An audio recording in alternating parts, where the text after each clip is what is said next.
Dear God, today as this session opens, we pray that your presence will be before us and everyone who serves in the decision-making process of our city. We pray for direction which will lead our city to be strong and unified. May we continue the legacy of our founders. May we be granted this day the wisdom to make decisions which will be for the good of our city. We also pray for your special blessing on all those who are working to transform our city and make it a better place to live and work. Amen. Please honor our nation's flag. I pledge allegiance to the flag of the United States of America and to the republic for which it stands, one nation, under God, indivisible, with liberty and justice for all. Roll call, please.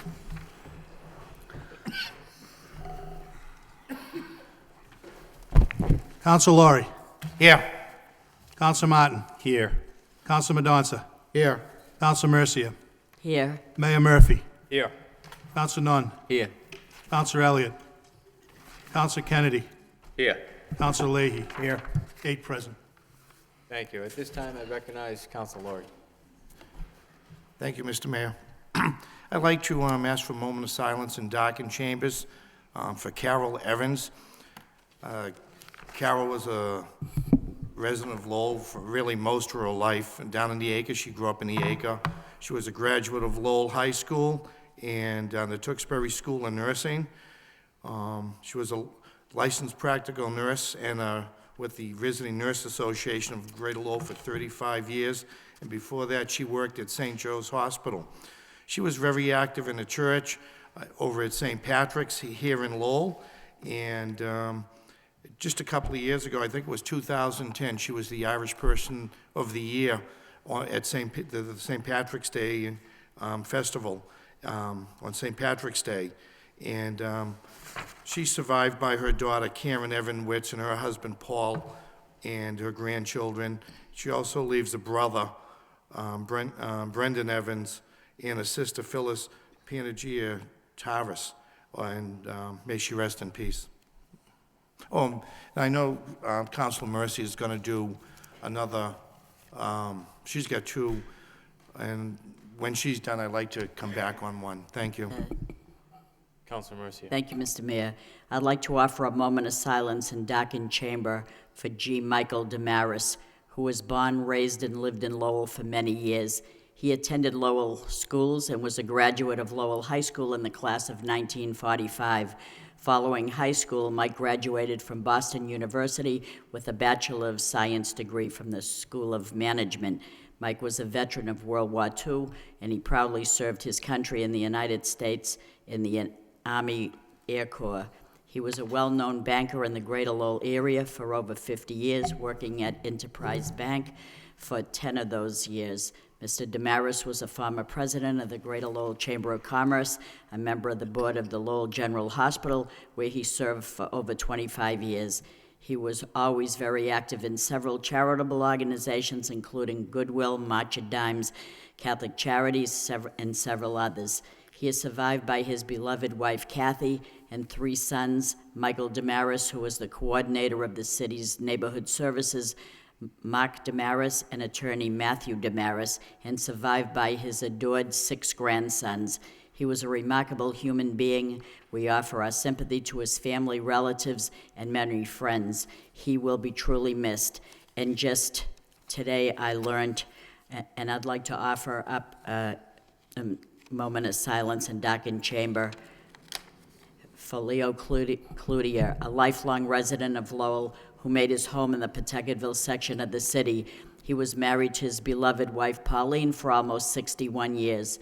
Leo received his early education in the Lowell school system, and he went to seminary school in Maine. Leo proudly served his country in the submarine force of the United States Navy during the Korean conflict. He was a longtime active member of various veterans organizations, specifically the Franco-American War Vets.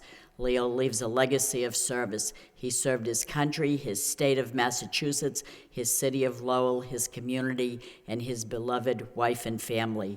Prior to his retirement, he was employed as a correctional officer at MCI Concord for 25 years. He was a longtime parishioner of the former St. John d'Arc church in Lowell, where he was a volunteer at the parish bingo for 30 years. He was the first treasurer on the board of directors for the Friends of the Council on Aging, and most recently, he served on the board of trustees for the Lowell Memorial Auditorium. When the charge was sounded, Leo was always answering the call. He was a magnificent person. Besides his wife Pauline, he is survived by 5 children, 3 sons, Leo Jr., Richard and Roland, and 2 daughters, Colette and Catherine, and 9 grandchildren, 3 great-grandchildren. Our sympathy to his family, relatives, and many friends. He truly will be missed, especially at the Lowell Senior Center. He did everything to help. He was a remarkable man. Thank you. Thank you. Councilor Laurie. Thank you again, Mr. Mayor.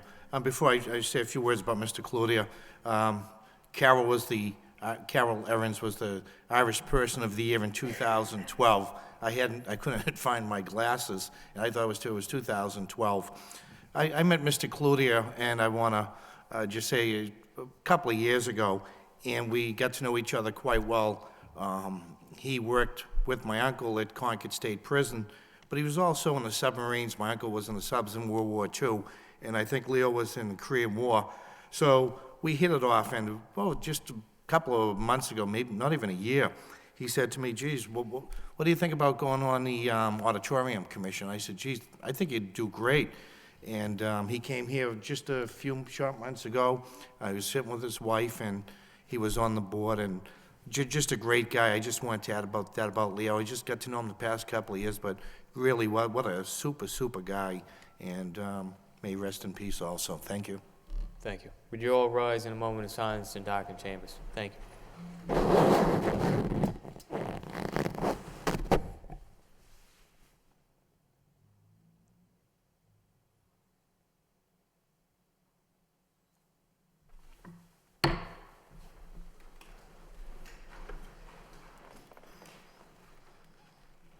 Next, we have under the city clerk's portion of the agenda, minutes of the city council meeting of April 23rd for acceptance. Motion to approve by Councilor Laurie, seconded by Councilor Martin. All those in favor signify by saying aye. Opposed? So voted. Under unfinished business, we have order of taking and acceptance of 14 Drive. Motion to waive the full reading by Councilor Mendonça, seconded by Councilor Laurie. All those in favor signify by saying aye. Opposed? So voted.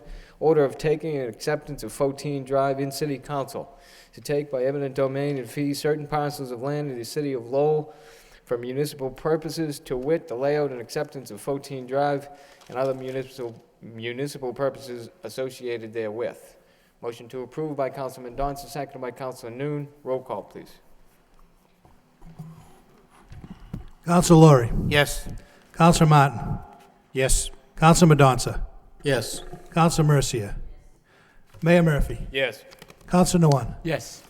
Councilor Elliott. Councilor Kennedy. Yes. Councilor Leahy. Yes. 8 yeas. Next, we have city manager's portion of the agenda, communications from city manager, responses to city council motions and requests. Discussion. Councilor Laurie. Thank you, Mr. Mayor. I think I've had 4 come back this week. The first I'd like to talk about is the Lowell Police Department developed a summer safety program for 2013, and they're back in this year, and I want to thank the management of the police department. Last year, I put this motion in for the summer programs, and they took over some training. They'll do that this year. Last year, they had one of the resource officers in the parks. This year, they're going to add another. And I think we had the safest parks around last year. I don't think, I didn't hear any incidences whatsoever. And when we have a program as big as we do, and I know Councilor Mendonça has a motion in this week talking about the parks and what's going on, it's really important to have the police and for the parents to know when they come in that they sign their children in, and it would be a safe. So I appreciate the police department. I did put in a report for the maintenance of the city parking garages, and we did get a report back, but it doesn't talk about the condition of the garages. It just talks about the work being done, and we can expect that shortly. The semester is ending. The students that we've had working on this from the university, the engineering students and with their professors are wrapping up. That report will be coming back, and then that can be referred to out to for further structural engineering and sort of going through the process of getting that plan in place. That's great, because it is an enterprise fund, and I think it's important to know the conditions of those garages and how much money we do have to put in. I did have a motion to put in to look at making Ludlam Street one-way. I was a little confused. In one area, it said the police and fire were against it. In another, it said they were fine with it. The bus company has a problem. But to make a long story short, the request was turned down. They feel it's better to leave it as a two-way street. But talking to some of the residents, I think it's something we could put on the back burner if we could, if it continues to be a problem. Yeah, one of the reports came back and it said the police and fire were against it. And I believe I saw the other report, and I don't have it in front of me, where they really weren't affected by it too much, but it was more the bus company. But be that as it, made a recommendation from Mr. Eby, who I have the utmost respect for, came back to keep it two-way. And then finally, I want to thank the city manager and his office. I put in a request how much we spent on snow and how much we could expect back from the state and federal government. And I guess it was because of Storm Nemo that we could probably get, what, 5 million back? 500,000 back? Okay. When you look at how much we did spend this year, and the reports are here on snow, 500,000 is 500,000. So what would happen with that money? Does it go back into the snow account for next year? No, that would come in. It's in all likelihood that won't come in for this year. That won't come in probably conceivably next year or even potentially the following fiscal year. So it would just roll into free cash. So it goes into free cash when it comes back? Yeah, it goes to the fund balance at the end. That was my question. I knew we wouldn't get it back in this fiscal year. I figured maybe at the very best August or September of next year. But it goes into general fund, not into snow. Right. Okay, thank you. And thank you for the report. Thanks, sir. On the job, Mr. Managers, the report on the summer job opportunity for youth report indicated that Youth Job Fair 2013, the fair will be this coming Thursday, which is May 2nd, from 3 to 5 at Lowell High School, main cafeteria, for part-time. Is this the only opportunity for the high school to partake in the fair, or is there any other scheduled date that they can attend? Well, that's the day of the fair, but we will have the employers will be there, but the students can work with the Career Center following that. Students that cannot attend the fair can reach out to the Career Center, and they have counselors that will be working with youth throughout the summer to help find jobs. Is there a deadline in applying for a job, not only this, but also in the summer job that the city created for the summer program? I would have to check on the deadline for that. There is a deadline for the city's jobs. For some of these other jobs, the private sector jobs, they vary probably on what they're going to be looking at for deadlines. The summer city job is where can the student from Middlesex or Generally, they'd be contacting either our recreation department, or the best place to actually go is the Human Relations office. that is with the city? Correct. Human Relations, okay. Thank you. Thank you, Mayor. Any further discussion on the communications? Councilman Johnson, then Council Leahy. Council Leahy? There was a response to my motion regarding summer activities that'll be available this summer. It seems like we're expanding the summer lunch program, Correct. which would be great. There is additional publicity going on. Someone did see the signs being put up at city parks. They did have one concern, and that was that when they went to the website on the sign, there were still many activities that were contingent on appropriation, because we really haven't done the budget yet. Correct. That's not going to happen until a couple of months maybe. And Month from now, maybe. so they lack in details. It's kind of like they want to do these programs, but they're not sure that they'll have the funding, so the details aren't out there yet. So I'm just wondering, through the mayor to the manager, if there's any kind of way that earlier on we could bring before the council something to vote on to say we're willing to do this for summer activities. I know it's difficult to do it out of context, but in order just to get the recreation department some assurance that they can proceed with the planning and that have a greater degree of, of certainty that the funding will be there. So, I mean, maybe some minimum amount, maybe we could go beyond, but, so I'd ask through the manager if that's a possibility that we could do, or if there's legal obstacles to that.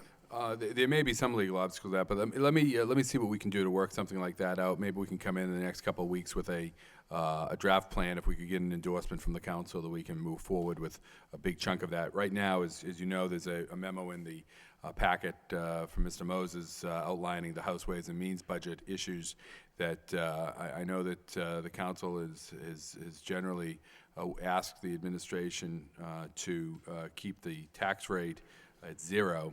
That is going to be very, very difficult this year, if not impossible.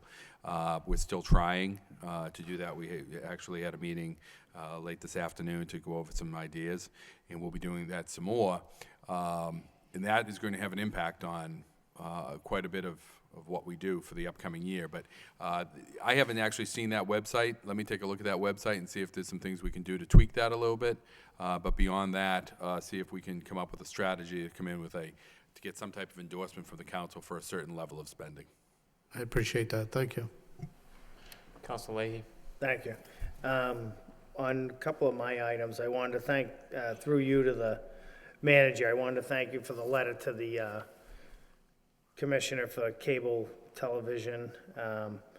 So if they write back to us, you'll forward us whatever the response is. Hopefully our bills will go down $50 to $100. So, but seriously, if we can get back and not let up on this issue, we'll see what happens with that. Council Lurie's motion about summer safety program, I wonder if we could just write a thank you letter to the police department for their effort for this. Just send them a thanks. And then on my response for the crosswalks over at on Varnum Ave, I was wondering if we could send this to wherever you think it would go, either public safety or neighborhoods, because I'd like to discuss this in further detail. I think that we just need to be diligent about this. There is a crosswalk at West Meadow Road, which needs to be repainted, but we're getting the kids across the street, and then I think we're leaving them on their own. So I understand, I read the letter, but or the explanation of what we're doing over there, but I just think we need to do more to safely cross the kids across the street, to get them back over into the neighborhood. So if there's no objection, I'd like to send this to a subcommittee for further discussion. Motion to refer the report to the Transportation Subcommittee. So moved by Council Leahy, seconded by Council Lorry. All those in favor, To signify go by saying- public safety or, Transportation. It's streets. okay, Well, you can do whatever you like, but all right. Probably public safety then, just to make Okay. sure. public safety. Okay, thank you. Okay. Seconded by Council Lorry. All those in favor, signify by saying aye. Opposed, so voted. Thank you, that's it. Any further discussion? Councilman Donzo. Just through the mayor to the manager, getting back to the issue of that cherry sheet, it seems like the discrepancy that's occurring that's going to affect us regards charter school reimbursement. If you could just explain, because I thought that would be a school item, and that, but apparently it has an effect on the general aid as well. So how does it affect the municipal budget? It actually affects the city side of the budget, since none of that money affects Lowell Public Schools. So if it doesn't affect Lowell Public Schools, there's only one other side of the budget, and that's our side. So we, in effect, pay for the charter schools. But does that have an impact on our net school spending, so that, would it be offset in any way? It could, yes. So it's possible that by reduction net school spending, but do we know that in advance before we do our budget, or is that something that comes up later during the year? We just received within the last month and a half the net school spending number for fiscal year 12. So we don't know until the spring what we were the prior fiscal year. And any shortage has to then be carried over. The shortage itself plus has to be carried over into the next fiscal year. So we wouldn't know that at this point in time. So if there were an offset of this reimbursement amount, it really wouldn't occur until the following year. Correct. So we're still going to have to deal with the $1 million shortfall, even though in the best scenario, there might be $1 million offset later in the year. Right. One of the issues, of course, that we actually missed the net school spending number last year by about $50,000, and it was largely, it was as strange as it may seem, one snowstorm. If you recall, fiscal year 12, we really didn't have any snow, and so we couldn't bill off any snow removal. If we'd had the usual one snowstorm, we would have been able to bill that off, and we would have hit the net school spending. We were that close. But this year has been a real challenge for us because of the changes in the health insurance and the amount of money we contribute to retiree health insurance, retirees coming out of the school department. That has put a challenge in front of us in terms of meeting net school spending. So we'll know a year from now whether we made it for this year or not. But it's going to be a real challenge to get that this year. So. Yeah, it seems like the charter school amount went up by about the same in the governor's and the House Ways and Means, but the reimbursement part, there's quite a bit of discrepancy. Was there any explanation as to why that was? Yeah, the House made the decision to underfund. The governor made the decision to underfund the charter school reimbursement, and the House made the decision to further underfund it. And we're hopeful that the Senate may come up with something. There was an amendment put forward by a representative from Boston. I believe it was Representative Walsh.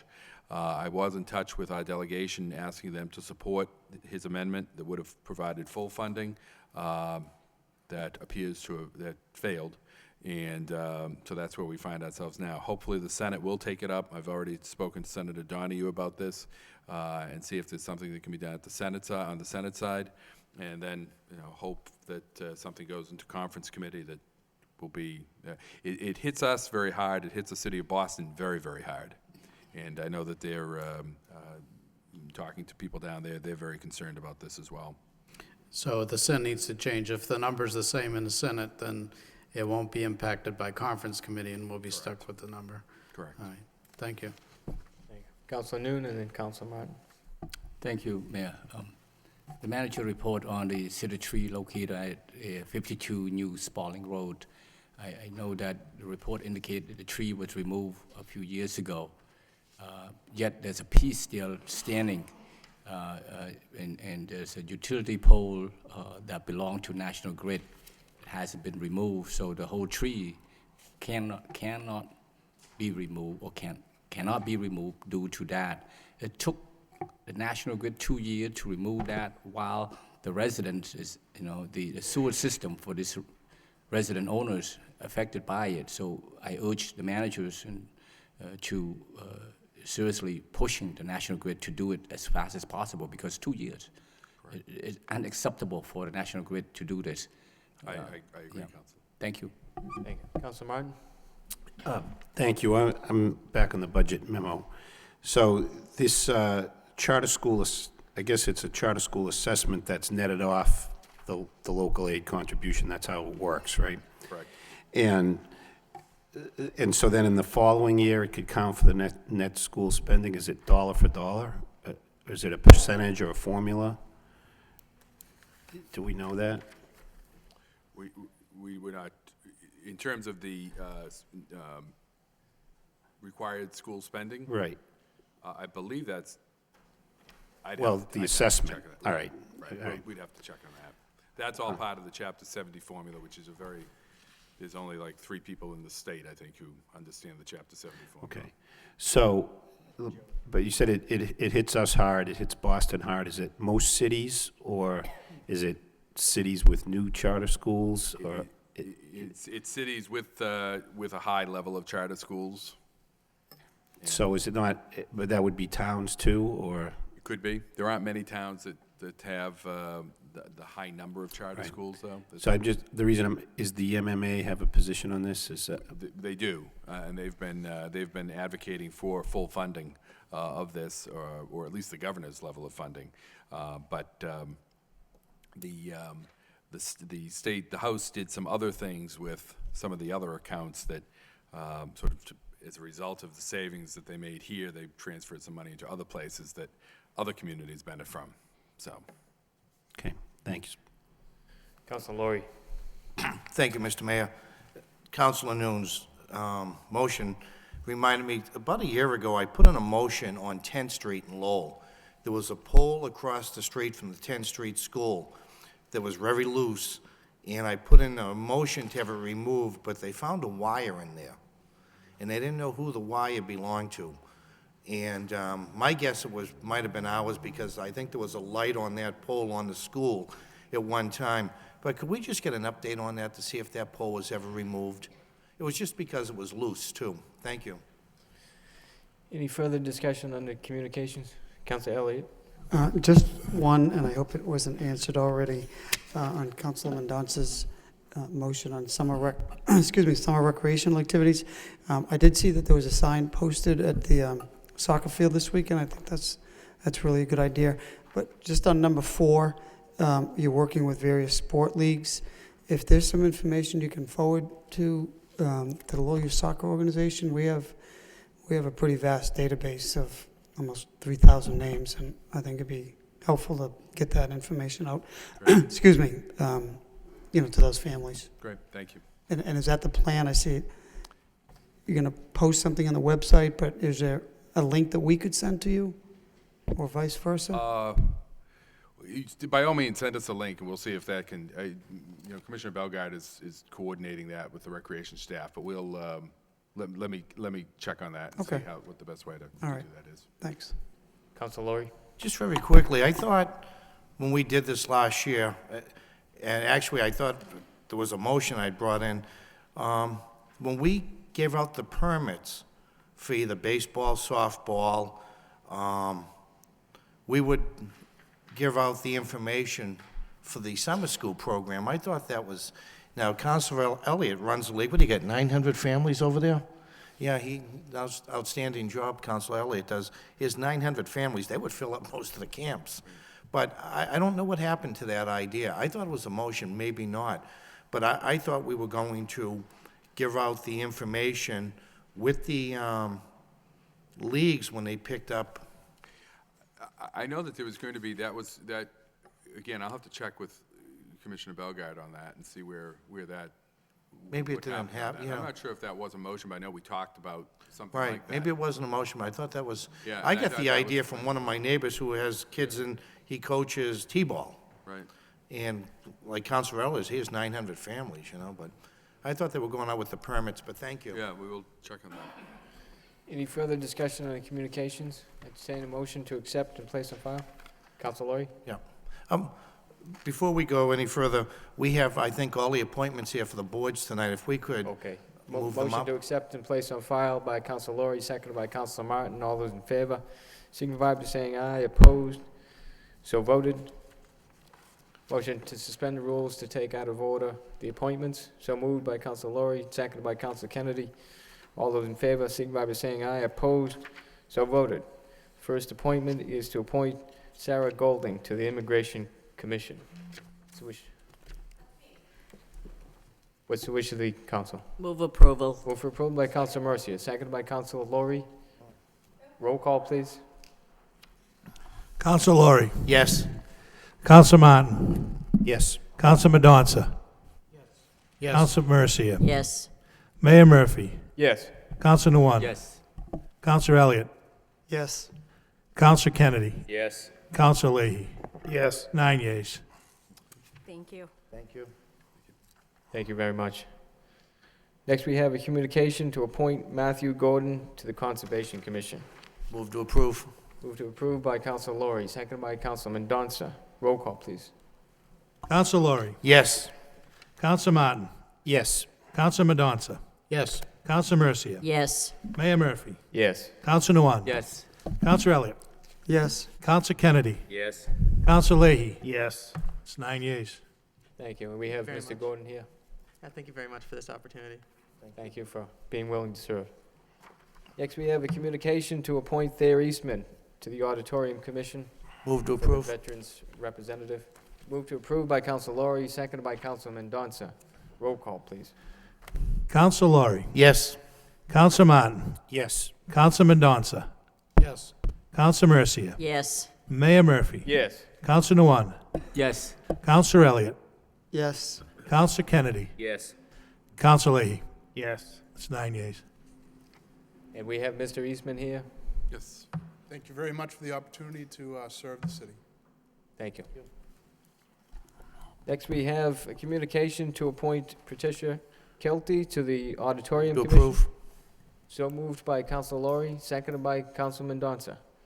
Roll call, please. Counselor Lori. Yes. Counselor Martin. Yes. Counselor Mendonça. Yes. Counselor Mercia. Yes. Mayor Murphy. Yes. Counselor Nguyen. Yes. Counselor Elliott. Yes. Counselor Kennedy. Yes. Counselor Leahy. Yes. 9 yeas. Thank you. And we have Thank Ms. you. Can I Kerwin just make Kelty. a correction? It's Kerwin Kelty is my legal name. Thank you, and thanks very much. I look forward to it. Thank you. Thank you. Next, we have a communication to reappoint James O'Donnell to the Auditorium Commission. Move to approve. Motion approved by Councilor Lori, seconded by Councilor Martin. Roll call, please. Counselor Lori. Yes. Counselor Martin. Yes. Counselor Mendonça. Yes. Counselor Mercia. Yes. Mayor Murphy. Yes. Counselor Nguyen. Yes. Counselor Elliott. Yes. Counselor Kennedy. Yes. Counselor Leahy. Yes. That's 9 yeas. Thank you. Being after 7 o'clock, we'll move to the general public hearings portion of the agenda. We have first up an ordinance to amend Chapter 56, Personnel Ordinance. Motion to waive the full reading by Councilor Mendonça, second by Councilor Lori. All those in favor signify by saying aye. Opposed, so voted. Reading by title. Ordinance in City Council. An ordinance amending the Code of Ordinances, City of Lowell, Massachusetts, with respect to Chapter 56 entitled Personnel, by striking out this chapter in its entirety and substituting, therefore, a new Chapter 56, Personnel. Mr. Manager has a brief presentation. Thank you, Mr. Mayor. If I may just walk the council through the sort of the highlights that we see of the ordinance.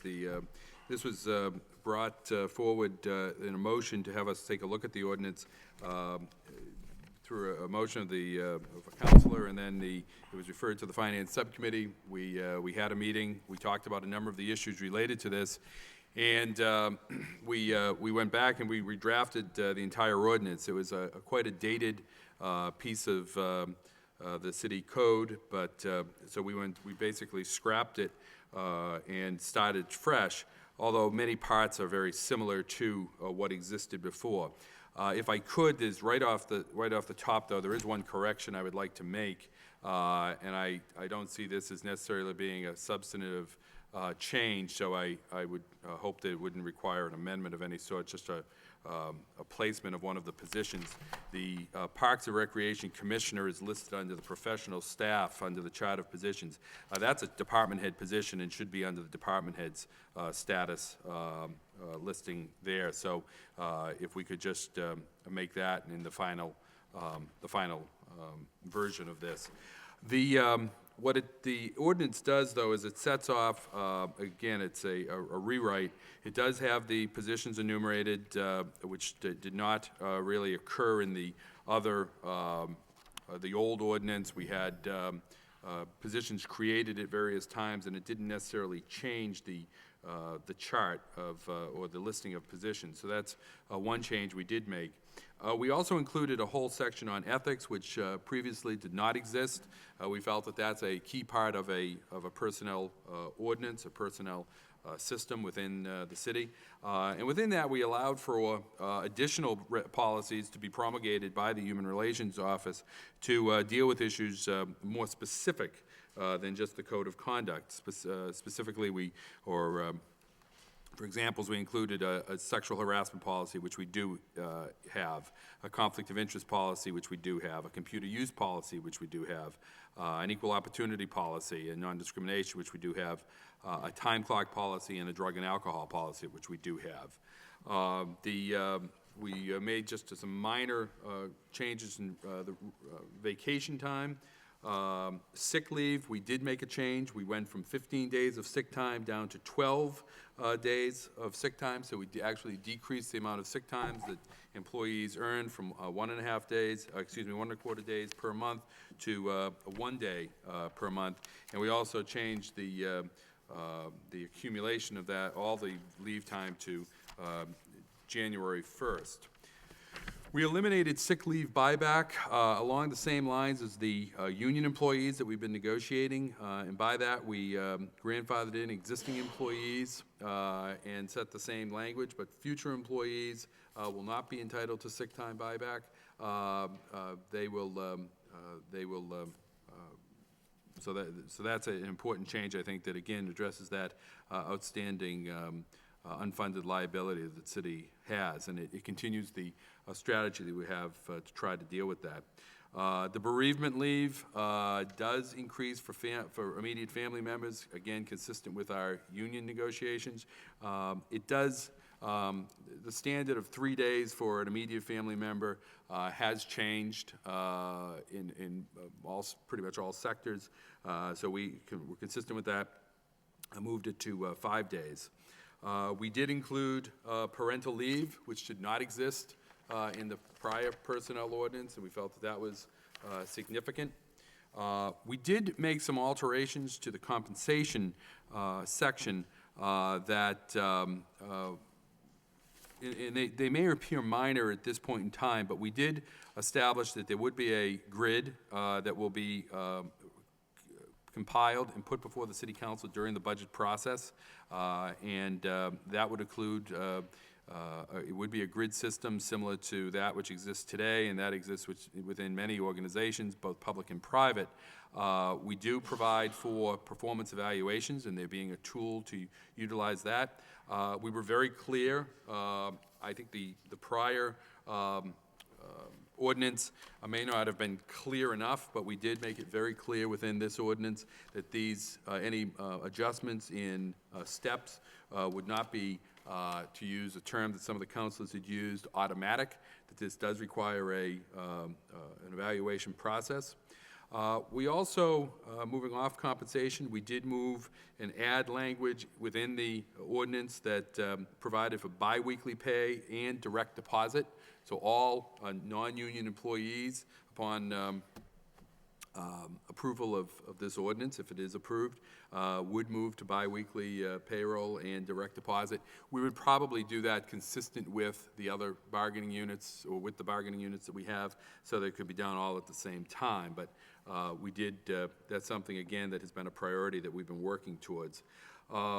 We did eliminate the suggestion award plan.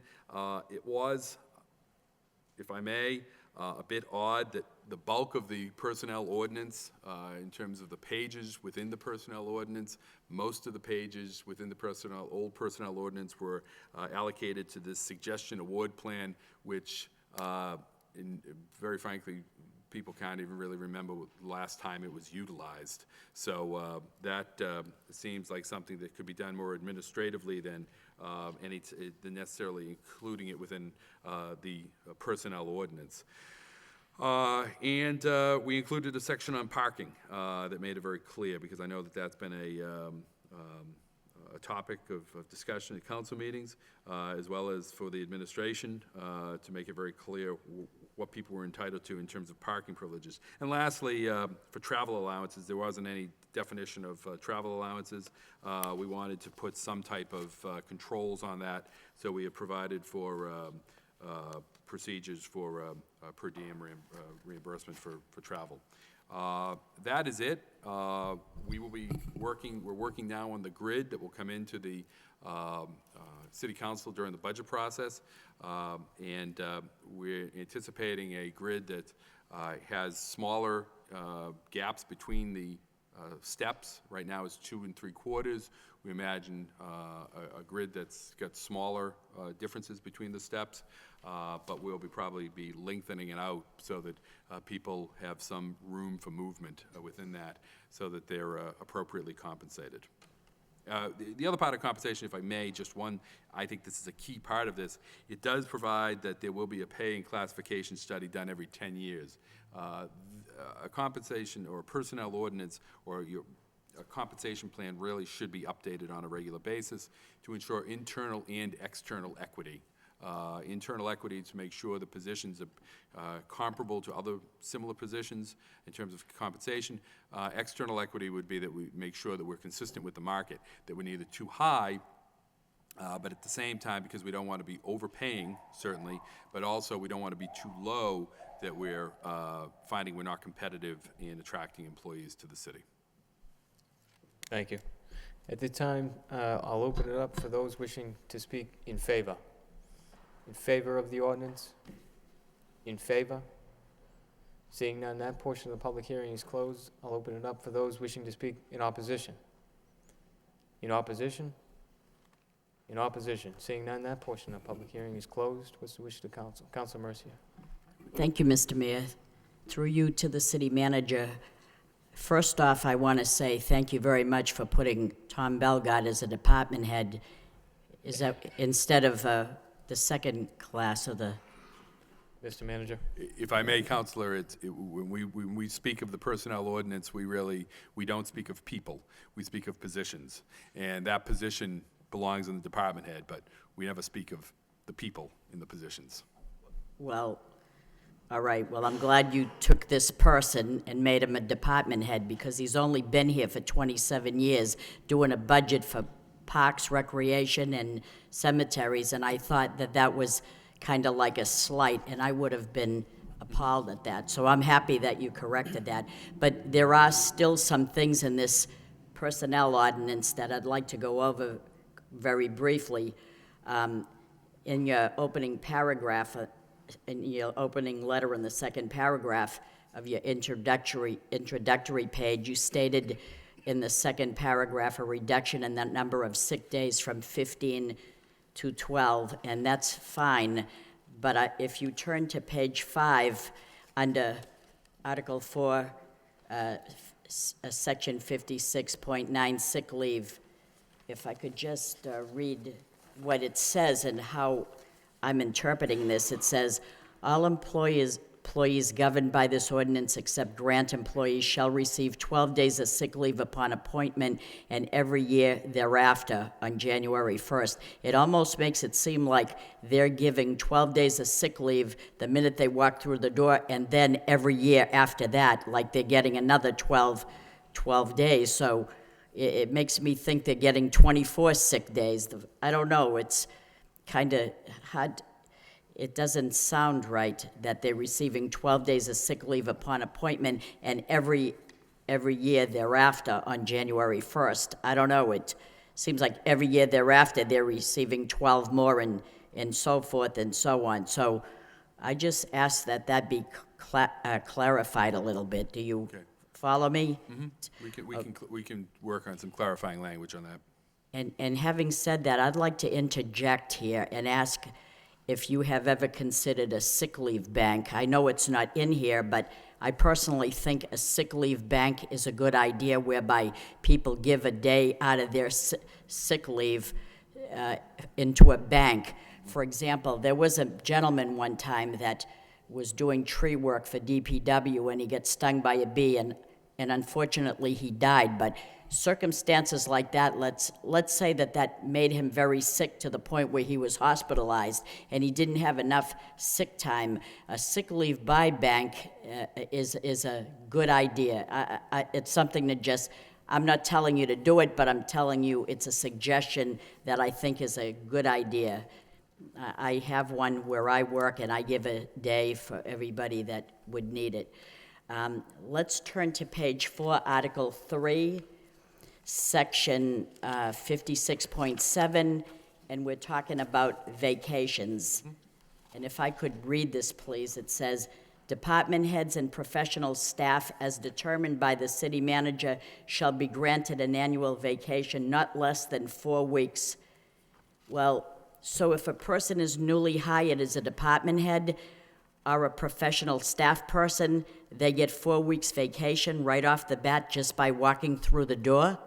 Well, that's, it's always been the case with the department heads, but if you look at some of the positions in the professional staff, these generally, particularly with the trying to attract people for the, for example, the attorneys' positions, the solicitors' positions, the deputy director of planning and development, when you're trying to attract people that have years of experience elsewhere, it becomes virtually impossible to get them over if you're not going to give them vacations similar to. What if they're an attorney and they're just newly out of the law school and they apply for this job and get it? You need 10 years of service in this city to get 4 weeks of vacation. Every union in the city starts with a 2-week vacation. I thought we were trying to save money here. I know you're trying to get the best people, but you can get a newly hired person here that's been out of law school for a year, and automatically they're going to get 4 weeks vacation when someone has to work 10 years to accumulate that. So, I mean, that's something that I don't know, maybe it's me, but I just thought maybe we were here to try to save money, but. Well, if I may, Counselor, I think that one of the characteristics that we have to look at with these positions, these professional positions, is in fact that these aren't positions, for instance, that for instance, receive overtime. These are positions that have certain job responsibilities. It isn't like some of our other positions that you've mentioned, where if they're out, we have to cover for them. The work remains for these people, whether they're here or not, and it's more appropriate that they receive, again, if we're going to get the attorney that's coming out of a law firm or someone that's got experience, we're going to have to provide that. And we can't differentiate and say, well, if you've got this, we'll give you that, and if you don't, if you're newly out of law school, we're going to give you 2. Well, how about if they deserve it or earn it? You know, just because they have the paper credentials doesn't mean that they're very qualified. They just get the paper that says they went to school. Doesn't mean every case they're going to go at. They could lose everything, you know, for the city. I don't know that. I like someone to prove to me that they are worth it, and then they're going to get it. I don't like them to walk through the door because they have a piece of paper that shows them that they're going to get everything handed to them because they got this piece of paper. Sure. I like to see what they're worth, and then I'll do it accordingly. Now, there is a position of your chart of positions here. There's on page 3. So since I can't mention any names, you have the MIS director, who I believe is somebody else that I can't mention, and I think he has a union position. So I think what you mean to substitute that with chief information officer, and that should be the department head known as somebody else, right? Correct. You are correct. You follow me there? Again, I'm not saying you can't mention names. It's just that when we do a personnel ordinance, it's blind to names because... Well, it isn't blind to me when I see your table of organization and it just doesn't set right with me. But you did a fine job, and I'll put a star on your forehead. But be that as it may... There is another thing that got me a little baffled here, and that is on the bottom of page 7 and the top of page 8, which is Article 8, Section 56.14, and that's the compensation and classification. And it's, if I could just say what this says here. Let me just say what this says here. It says compensation of employees in the positions listed on that particular chart shall be governed by a grid, which we don't have on our desk right now. And it says, movement with the grid shall be determined by the city manager. And although we don't have this grid that you're telling you're going to provide at budget time, how do you expect us to vote for something right now that we haven't even seen?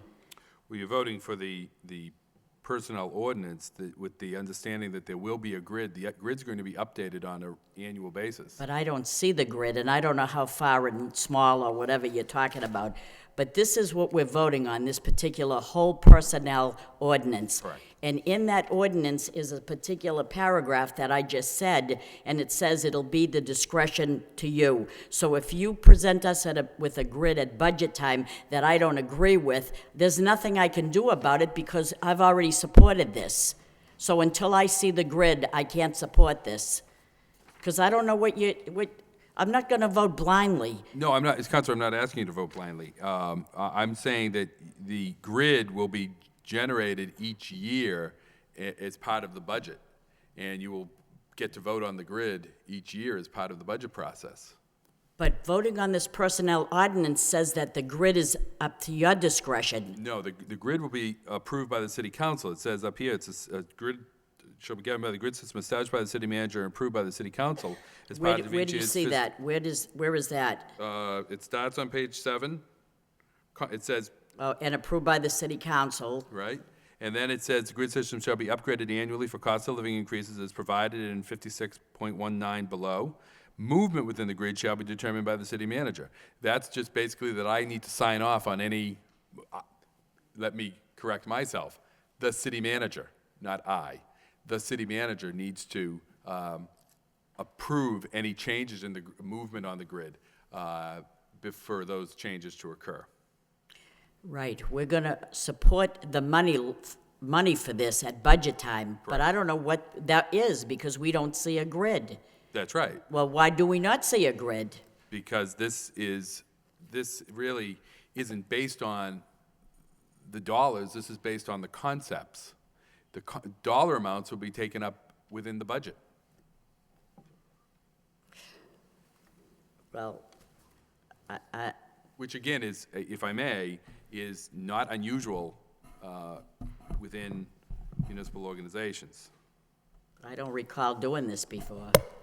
I don't I know don't that. recall not seeing a grid. There's a grid right here. Here's a grid. Why did you not provide the grid that you're proposing for budget time? We'll be presenting that at the budget. So we can't see it. We gotta vote on this. We haven't even finished it yet, so that's being generated as part of the budget Well, if process. someone can convince me that I should support this without seeing the grid, I don't know how I can do that. Okay. That's my beef right there. Councilman Mendonça, and then Councilor Elliott. Yes, I don't have a copy of it in front of me because I forgot to bring it with me. But regarding the vacation time, I know when I reviewed it, at first it was confusing until I realized that beginning in 2004, the vacation time provided in new ordinance is the same. The older language had less vacation time for some individuals, but what you're proposing is actually the same as what's been in effect since 2004. Correct. At least as far as vacation time goes. Now, even in the original ordinance, I believe it required the manager to produce a grid. It just didn't happen. Hasn't happened in recent memory. I do have two questions that I think are differences. There was a difference I noted under personnel days. So I don't know what section it is, but I believe there was an added day that can be taken the day after Thanksgiving, if you could speak to that through the mayor. Sure. What we've been trying to work with some of our other employees that have a larger number of personal days is to reduce those down, to have it be 3 personal days and 1, what they had as another type of personal day. We've eliminated 1 and we've gone to 1, but we've designated what day that personal day will be, and it will be the day after Thanksgiving. It's our intention to close City Hall the day after Thanksgiving. It's an expensive, it's always a tough time to staff up, and what we would do is we would be able to close the building, shut off the heat, and there's not a lot of business that takes place on the day after Thanksgiving, so we felt that that was a day that the city could save some money in that way. So these people are on salary, so if you shut down City Hall, they'd be paid the same annual amount. It would be one of their personal days, but it would be that day. Yeah, but they would. Correct. Yeah. So you're doing this as a way to give them a way to, well, That would be. get credit for that day. And it would be similar to the union employees that had 5 personal days, and we took one and we put it towards the day after Thanksgiving and eliminated one, right? So I bet, what I'm understanding is that even though we're giving this personal day, the person makes the same amount annually, and we're gonna have savings from shutting down City Hall that day. Okay, the other question I had was, there's a new section on the Family Medical Leave Act. And I was confused by some of the language because it first starts off by saying they can take, I think, I'm interpreting it, sick days and vacation time for family leave. But then it goes on to say they would still then be eligible for the federal Family Leave Act. So I'm wondering, does that leave us open for them to be out for a long period of time? Because I think the federal lets them take up to 12 weeks. Correct. So I'm thinking, is the previous time to that in addition to that, or are we trying to have the language says that's still eligible to take the remainder of the time as the Federal Family Leave Act? We should probably get some clarifying language in that for you, Counselor. Okay, because I wasn't sure what that was meaning. But if we vote on it tonight, how is? I'm anticipating that we'll probably need to add some clarifying language in a couple of these areas. Okay, very good. So I'm not necessarily looking for a vote tonight. Okay, thank you. On that point? Yeah, just on that, quickly on that point, I think the source of that might be, and I might not have this right, but I think the Family Medical Leave Act is uncompensated, the federal statute. And our ordinance might say, well, you can apply some of your time toward your leave, and you get paid for some of it. Now, whether that's permissible or not extends the time, I don't have all the particulars about that, but I would expect that's the source. I mean, when I deal with some clients, people have enough paid time off to take some of that, but not all of it. Counselor Elliott was next. Thank you. I had a lot of the similar concerns that Councilor Mercy did, Mr. Manager. Certainly, the Commissioner of Parks. Did you just learn of it tonight or today? Because I would have thought maybe we would have seen a memo correcting that. How come that wasn't corrected beforehand? I apologize. I didn't get that memo to you. Okay, well, was it, someone just called it to your attention recently? It was in the last few days. Okay. So I think that's a good thing, because I agree, if there's one dedicated individual who clearly takes his job very serious and works very hard, it's that one individual. But secondly, I still have concerns, and I'd be willing to make a motion to send this to the Personnel Subcommittee, because I think there are some very good improvements in this ordinance, and I'm glad I filed the motion to take a look at it, because the other one was outdated.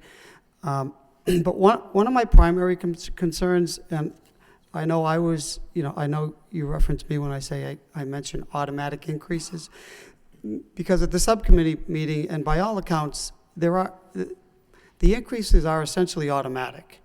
And even by your own testimony, it's very rare that performance appraisals or performance evaluations are not satisfactory, they don't get the raise. One thing I did ask at the subcommittee meeting was to see if there were, because I know at least in the federal government, there are staggered time frames between the grades, meaning you just don't get, even when you do get an evaluation, you have to wait a certain amount of time to move up a grade. It's not every year. So for instance, and the purpose behind that is not to just get an increase every single year. And secondly, you want to keep employees and keep them working hard and keep them in the organization. So, and the first step is, I believe it's I believe it's 4 years, then the second one is 3 years, third one is 3, and of course, this is on a grid of 10.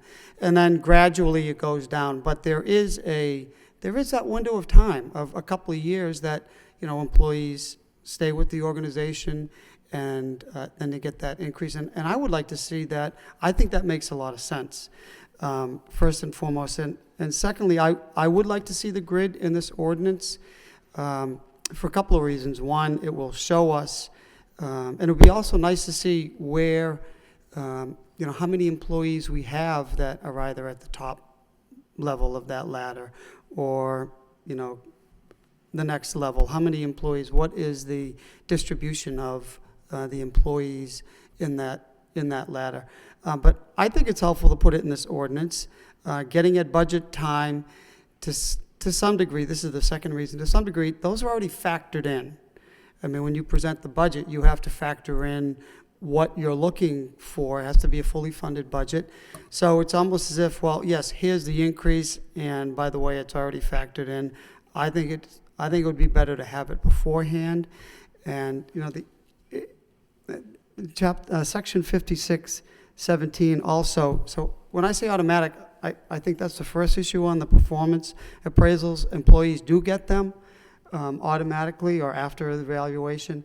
But secondly, this states every year this compensation, this grid shall be adjusted. So it has to be adjusted whether the council says yes or they don't say yes. So I think from just a transparency or bringing the information forward ahead of time, it's helpful to say, okay, if you want to do this before the budget, this is the increase that is coming in, this is what it's going to cost, and these are the employees that are going to get those increases. I think that's a better way to do it, so we know upfront, okay, this is the budget situation, because we do it with contracts. We do it with all the other contracts. They have to be negotiated, and we know what the percentage is, and somebody on this council asks, what is the cost, and you let us know. So, I mean, I would like to see those changes. At the lease vacation, I do have a similar concern. I understand your point that if we want to get employees that are experienced and probably are coming from an organization that has more than 2 weeks vacation, we want to give them an incentive, but just to automatically give that 4 weeks, it just doesn't seem fair to the employees who have come here, who have done their time, who have or who have stayed with the city and have earned additional weeks. So I think those are some things that I would like to see worked out, and we'd like to make a motion to send this to the personnel. There is a personnel subcommittee. Second. Personnel subcommittee, seconded by Councilor Kennedy. On the motion, Councilor Martin. I was going to second the motion, so. Councilor Laurie. Yep. Any further discussion on the motion? Councilor Laurie. I had a couple of concerns. Actually, I talked to the manager about a few of these prior. One was the parking, putting it in the employee ordinance instead of just being general. I'm glad. Thank you very much for doing that. One was I didn't see in here the donor leave. About a year ago, Mayor Murphy and I put in a motion at the mayor's request to give 30 days off for someone who was going to be a donor. Now, we did have that situation arise, and it was 30 days with pay. I didn't see it in the ordinance. Be somewhere else in the ordinances, but I do think it probably belongs in the personnel ordinance, so we'll look at that. Great. And we've been talking about the grids, and I can tell you a little bit from the government. It used to be you had about 8 years, and then you hit your total, and the only thing you got was COLAs. And to save money, if you do go to the grids, say 12 or 13 years, as Councilor Elliott was alluding to, one thing you can do when you talk about being a public employee, you can't give bonuses, really. But what you would do with a good employee is you could kick them up on the grid. If you were in your 4th year, going into your 5th, you could kick them up to a 6, and basically try to keep the employee that way. It's more money than a bonus, actually. but it's something you could look at with the grid if you wanted to go in that direction. The FMLA, we had some experience with that. It is 12 weeks at the federal level, and it doesn't have to be consistent. For example, when I had back surgery, I had a bad back, and if I called in sick, it would fall under FMLA. You have to have doctor's notes. It gets kind of tough to deal with. There's so many laws and regulations at the federal level. If I called in sick and said my back, that's one of the days off. So, and it doesn't have to be with pay. It is without pay.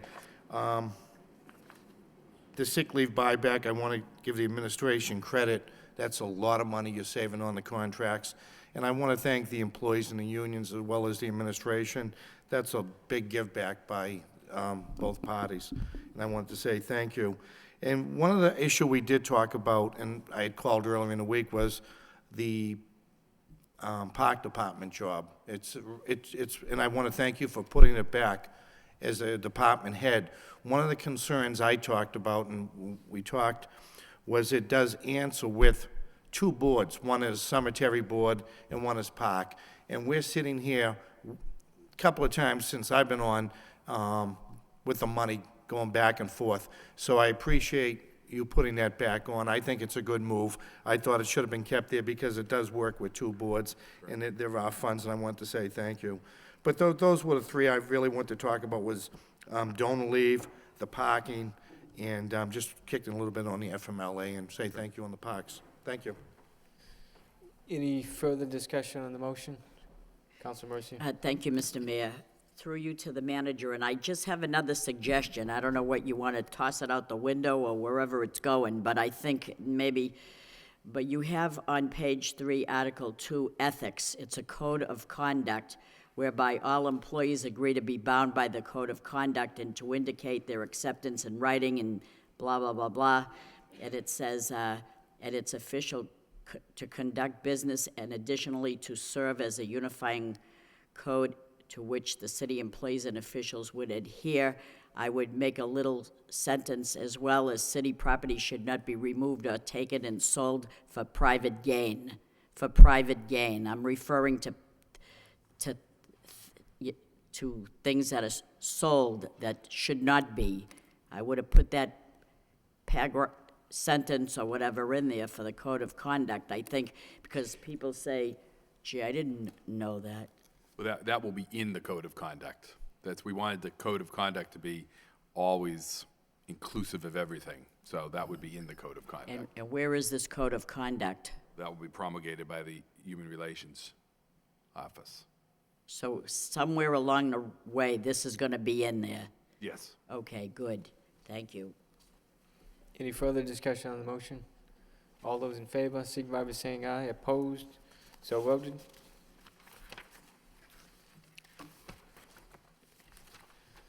Next, we have a vote to authorize the city manager to execute management agreement for Global Spectrum LP for management of Lowell Memorial Auditorium. Mr. Mayor. Councilor Kennedy. Mr. Mayor, I'd like to move that this matter be referred to the City Council Subcommittee for report and recommendation. Motion. I'm sorry, Finance Committee, Finance. Subcommittee for report and Motion to recommendation. refer to the Finance Subcommittee, seconded by Councilor Lori. Any discussion on the motion? All those in favor, signify by saying aye. Opposed? So voted.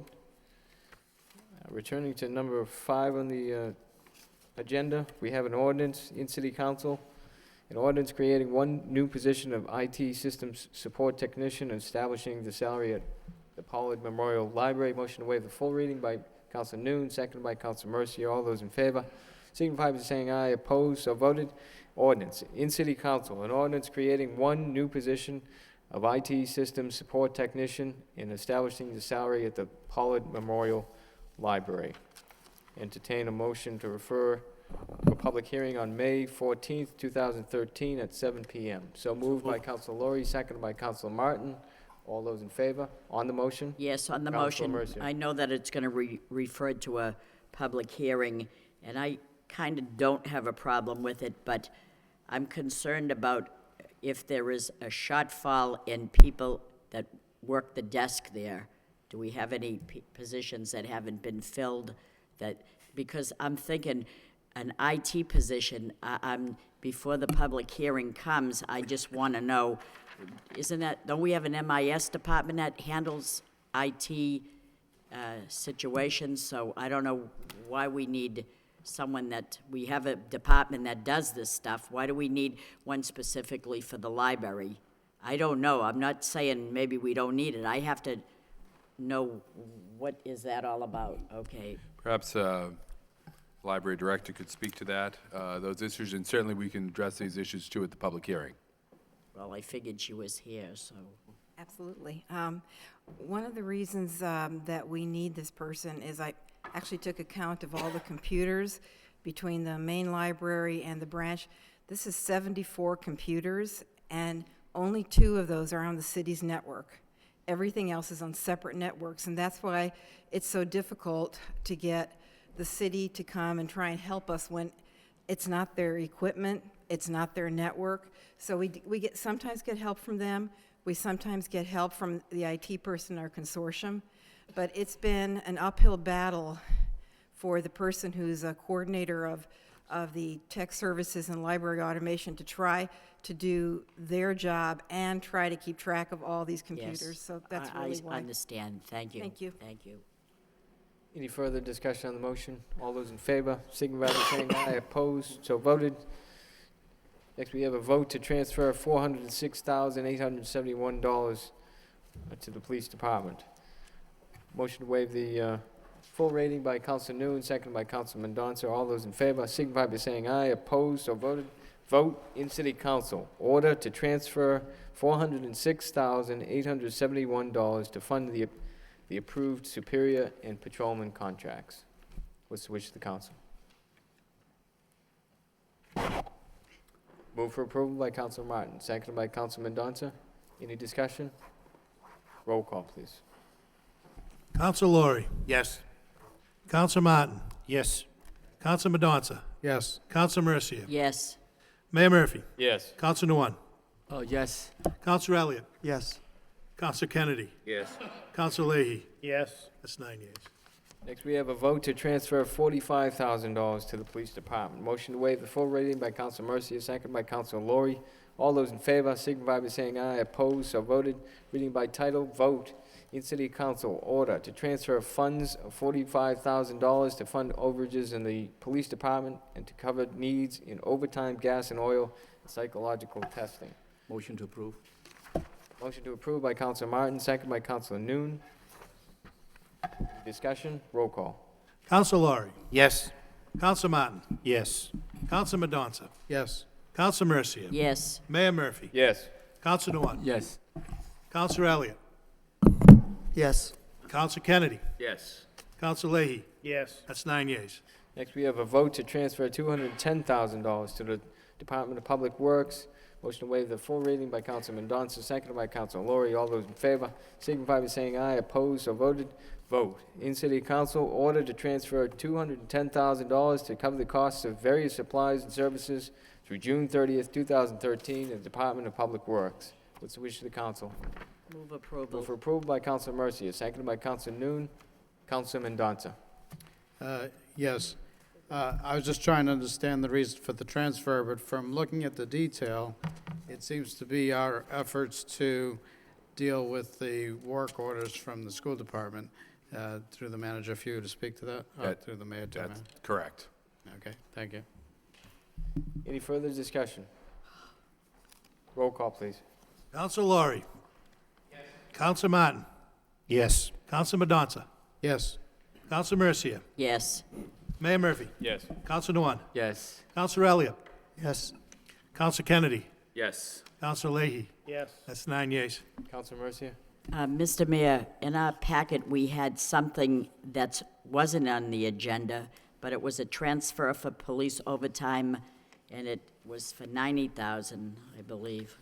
Do we have something about that? That's just for information purposes. Oh. So it's not for a vote? Correct. Okay, all right, thank you. Thank you. Next, we have Yeah. Before we leave this section of the Councilor agenda. Kennedy. Before we leave this section of the agenda, if I could suggest to the chairman of the finance subcommittee, he may want to extend an invitation to the members of the auditorium board of trustees. They may have some input that's worthwhile. And so I just thought that might be a helpful suggestion, but I'll leave that up to the chairman, of course. Thanks. Thank you. Next, we have wire inspector, wave guide to install underground fiber optic cable conduit for communication at 10 and 15 Technology Drive. Entertain a motion to accept and adopt the accompanying order. So moved by Councilor Mercia, second by Councilor Martin. All those in favor, signify by saying aye. Opposed, so voted. Mayor, Councilor Elliott. under subcommittee reports, Yes, yeah. it's not a report, but if I could indulge my colleagues, the Commission on Disability, the chairman is here, and he just asked me to distribute a CD, which I did to gave one to every member, and he just wanted to speak. It's a show that the Commission on Disability produces, Shattering Barriers, and if there's no objection, if I could ask for suspension of the rules to have him just say a few words. Motion to suspend the rules by Councilor Elliott, second by Councilor Laurie. All those in favor, signify by saying aye. Opposed, so voted. Mr. Wilson?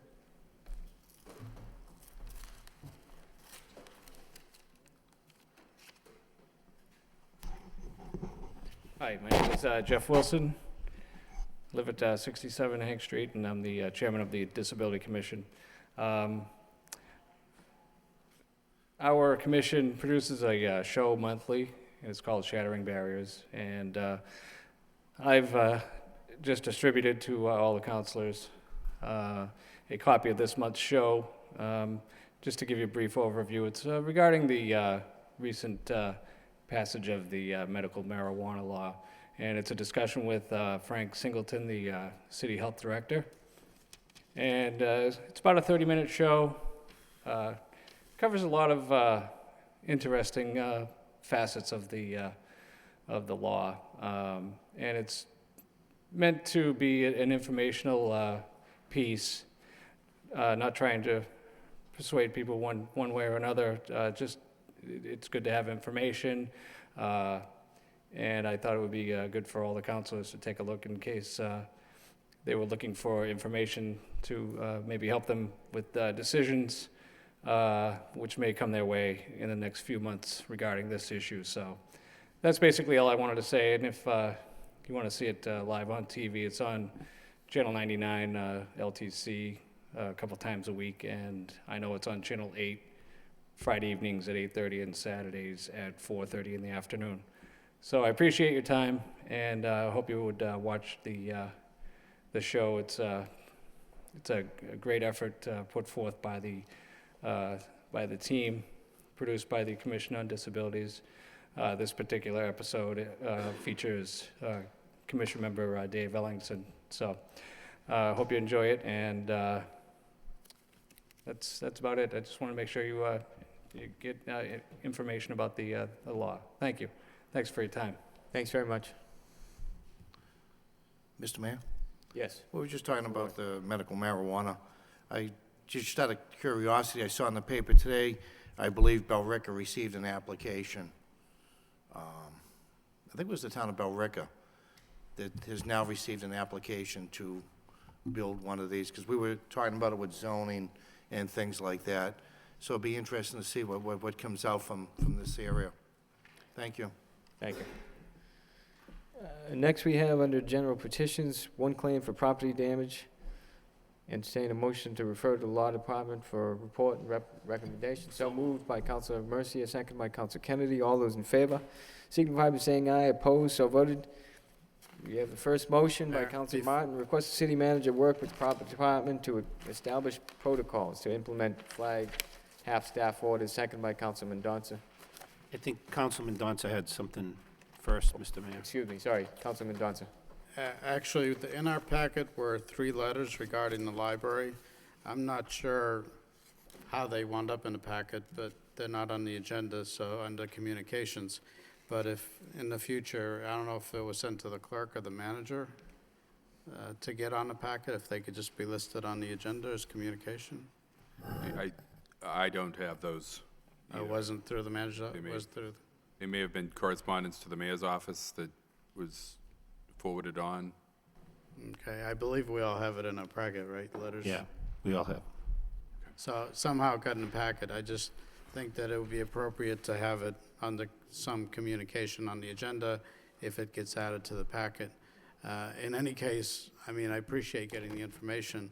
So if we could just accept the communication, place on file, 3 letters regarding the Sure. library. Motion to accept second the it. communication by Councilman Johnson, seconded by Council Lori. All in favor, signify by saying aye. Opposed, so voted. So, If I could get a copy of.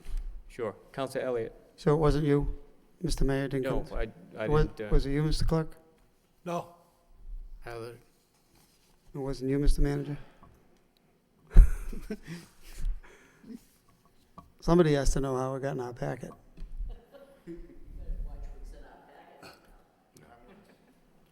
Okay. Next, we have motions. Motion by Councilor Martin. Request the city manager work with the proper department to establish protocols to implement flag half-staff orders. Seconded by Councilor Mendonça. Councilor Martin.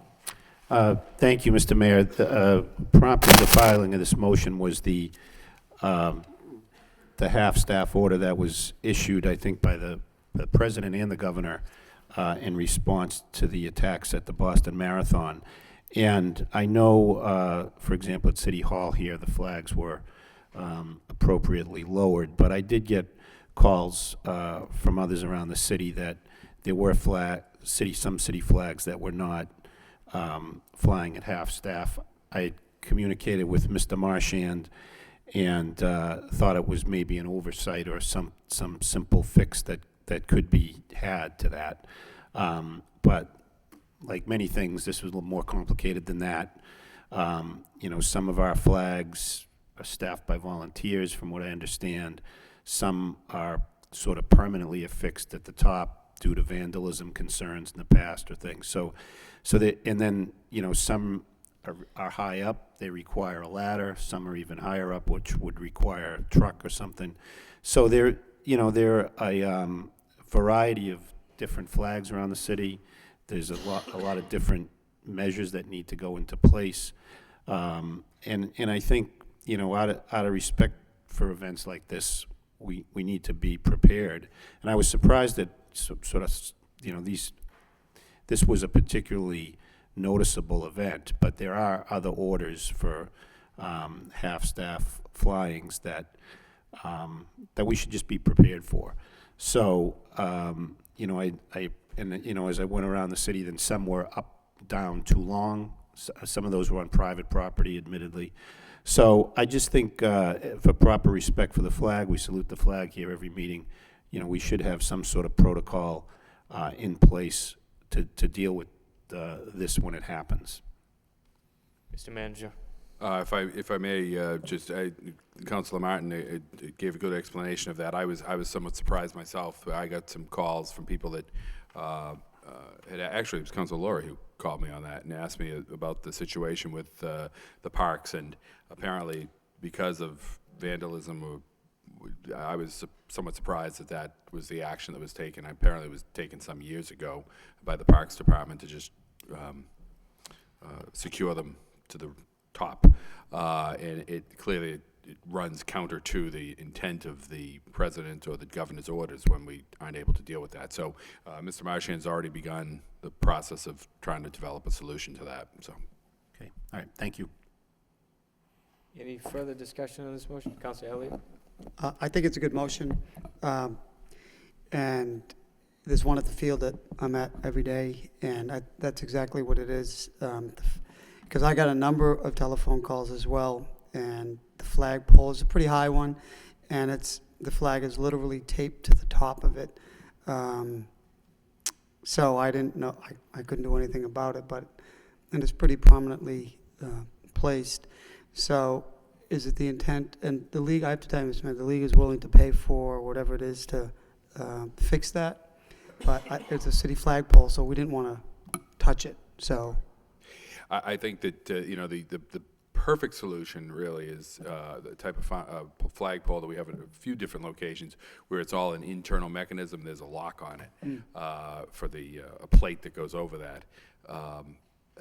But that obviously is costly to replace every flagpole that we have out there. So we're developing some type of system to try to secure the flags, but simultaneously be able to control them for lowering or replacement, for that matter. We can't be sending a bucket truck out to every time we need to do something. And it's routine now, and I think a very, a good practice that the governor has put into place, where when there's a Massachusetts resident killed in the line of duty, in either really anywhere in the world, but certainly Iraq or Afghanistan, he orders the flags flown at half-staff. So that takes place on, unfortunately, too often a basis, and we have to go out and we have to lower them. And apparently, these flags have never been lowered. And most people probably miss that because it isn't quite as publicized, certainly, as the marathon incident. But we are working at a solution. Is there some public service message, or is there some website, or is there some link that we could post? Because I think it's a good reminder of what is the protocol, and I think if people did know, and just as an educational tool, what it is, and when private homeowners as well, I think it'd be helpful to maybe put it on the city's website or something. Yeah, of course, they always the big. I agree completely, and we encounter this on a regular basis, particularly with all due respect to every city employee or elected official that's served here in the city, or really any community. When one passes away, oftentimes we're asked, well, why isn't the flag at half-staff? And I think the mayor actually came in with a policy on that will fly the city flag at half-staff. But many people don't realize that the protocol is that the only ones that can order the flags at half-staff, the U.S. flags, are the governor of a state and the president. And most people don't, unfortunately, aren't aware of that. So we'll try to find it. But the challenge we have with the website is we always putting things up on the website, it becomes a very cluttered. Yeah. And people sort of miss everything. But we'll see if we can put something together. No, that makes sense. If that's what the protocol is, then that's what it is. Just those two instances, the president and the governor. And they do spell out within the U.S. code, I forget the specific name, what happens with particular Supreme Court justices, presidents, vice presidents, so on. Thank you. Council Laurie and then Council Martin.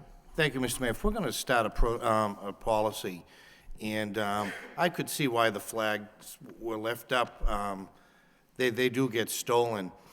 Once the parks are closed for the season, maybe we should just take them down for two reasons. One, I think there's supposed to be a light on the flag at all times. That's correct. And in a lot of parks, we don't have a light. And the other is, if we do leave them up in the winter, they get tattered, and there's nothing worse than seeing a tattered flag. And it is a real sense of pride to leave the flags up, but the leagues are done, the soccer, the lacrosse, baseball, whatever. Maybe when the parks are done for the year, we lower them out of respect to the flag, because they won't be under light, and you don't want to see them get tattered either, or beat up. Thank you. Council Martin. Yeah, there are services that'll notify people when it's appropriate, but my thing was we have to be ready to act on that. So, and I realize, it may be a process phased in over time, but we need to get there. So, there's a cost, and need to take inventory. I know we have a good volunteer network of leagues that might be particularly helpful. So, whatever the solution is, as long as there is one and we're working toward it, is the reason for the motion. Thanks. Thank you. Council Kennedy.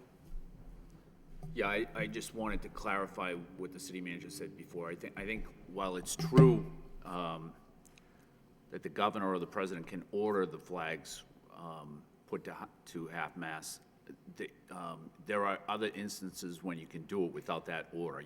In other words, they can require you to do it, but you can do it for other reasons as well if they're appropriate reasons. So I'm quite sure if you reread you'll come to find that to be true. Council Laurie. Didn't we end up in this after former Mayor Mercier's funeral? We lowered the flags at half-staff, And I think that kicked off,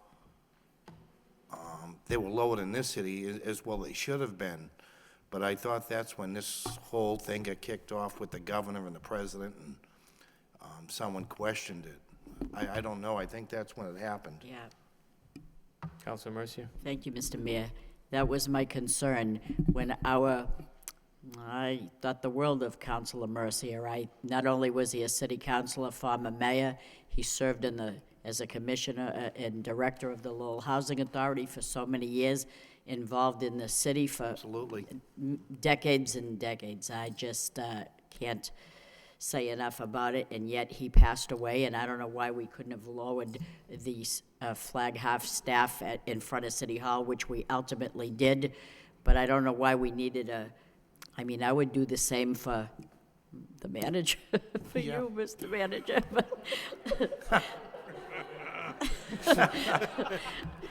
But I mean, anybody that served in that capacity. I noticed Councilor Elliott seconded that. But that's what I'm saying. If there are exceptions, then I don't see why that, and I'm not saying go around the whole city and do that, but in front of City Hall where he came and worked here each and every day as the mayor. So that's what I wanted to say.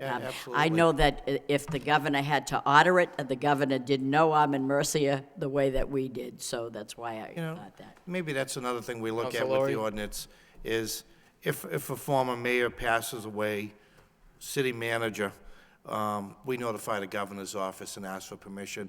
I don't see why they wouldn't give the permission, for something like that. So if that could be part of it too. Just as a way of clarification, we did have this discussion before. It is Yeah. the governor and the president of the United States that are the people that can actually order the flag lowered.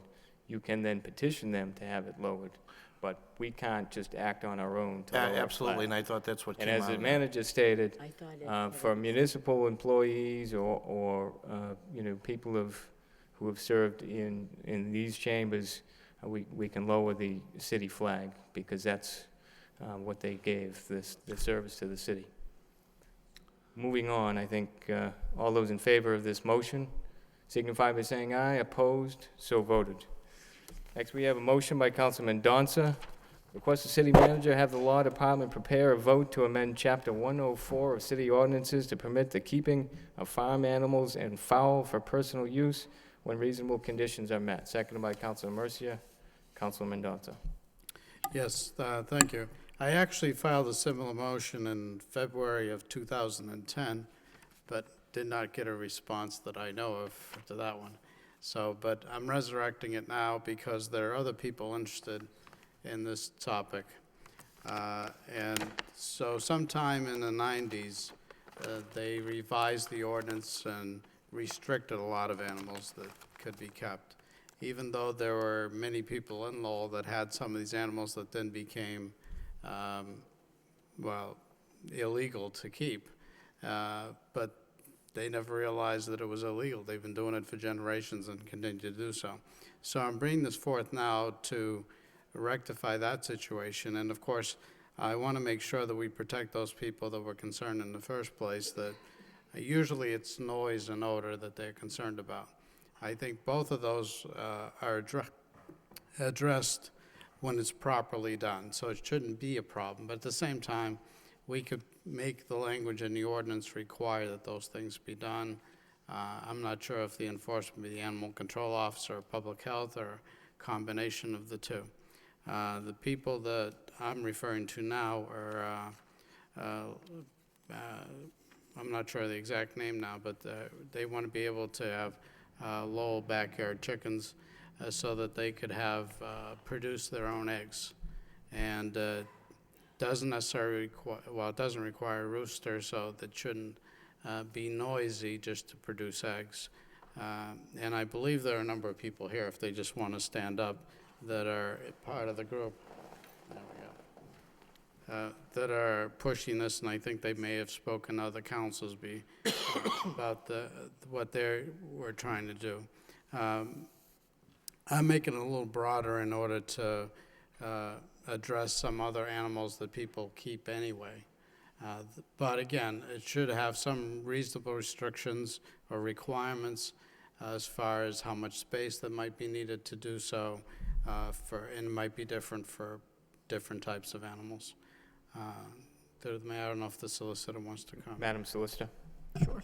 There are at this point, and have been now for several years, lots of urban communities that have promulgated these types of ordinances, and it's coinciding with a lot of the backyard garden movements, and chickens are one of the things that that you see a lot of. And so we'll be able to usurp someone else's ordinance language and tailor it to meet our particular needs and bring that back before the council. Yeah, they told me that Brooklyn, New York allows this, obviously an urban area, and that Somerville in Massachusetts recently adopted an ordinance, although there's not as much of a history there. And I know the folks back there would offer their assistance because they've already done some of this research. Yep. So maybe contact them and get their input on this process. Gladly. Okay, thank you. Council Mercia. Mr. Mayor, could I suspend the rules and allow Rachel Chandler to say a few words on this particular Motion to suspend the rules by Yes. Council Mercia, second by Council Martin. All those in favor, signify by saying aye. Opposed, so voted. Ms. Chandler? If I can just give, you probably have been inundated, I have extra, may I hand this to you so that I have copies for folks that I can't reach without passing through this serious dog gate that you have. I am the chairperson of the Food Security Coalition here in the city, and Sorry, if you could just say your name and I'm address for sorry, the I'm record. Rachel Chandler. I'm the chairperson of the Food Security Coalition. I'm also the farmers market manager for the last 2 seasons here in the city. I've spoken with a number of folks here. We've spoken with folks on the Board of Health. We've spoken with Mr. Singleton. We've done lots of research and preliminary chats in neighborhood meetings and things like that. These folks here, Farmer Bob Rafferty, Liz, Rick, these are all homeowners and people who live and work in the city and who support this and are good representation of a small percentage of the backyard chicken group.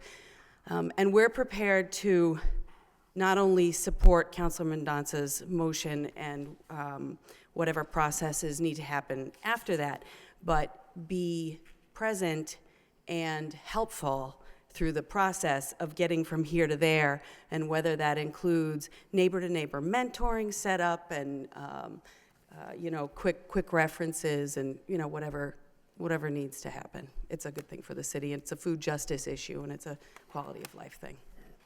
Thank you. Any further discussion on the motion? Councilor Martin. Just briefly, I know some of these folks have been interested in this issue for a while now and have talked to a number of us. And I think the council, when it adopted the master plan, envisioned something like this in the master plan. And so what I've been telling these folks, if you just wait till the master plan's adopted, there'll be, some legislative changes that come out of that, zoning amendments, maybe some other things.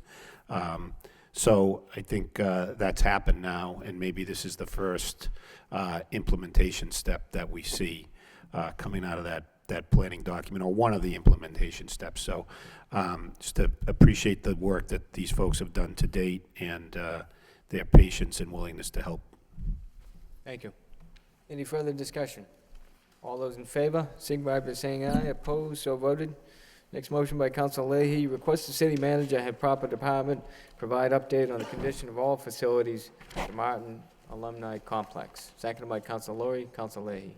Thank you. This motion basically speaks for itself. If we just get an update on all conditions, fencing, grounds, whatever. Thank you. Thank you. Any further discussion? All those in favor, signify by saying aye. Opposed, so voted. Next motion by Council Leahy, request the city manager report on the use, city and non-city, of all facilities at the Martin Alumni Complex. Seconded by Council Lori. Council Leahy. Thank you. Same on this motion. If we could just get a report on city use, non-city use, what the permits are, fees, and just get an idea of how much it's being used. Thank you. Thank you. Any further discussion? All those in favor, signify by saying aye. Opposed, so voted. Motion to adjourn by Counsel Kennedy, second by Counsel Martin. All those in favor, signify by saying aye. Opposed, we stand adjourned.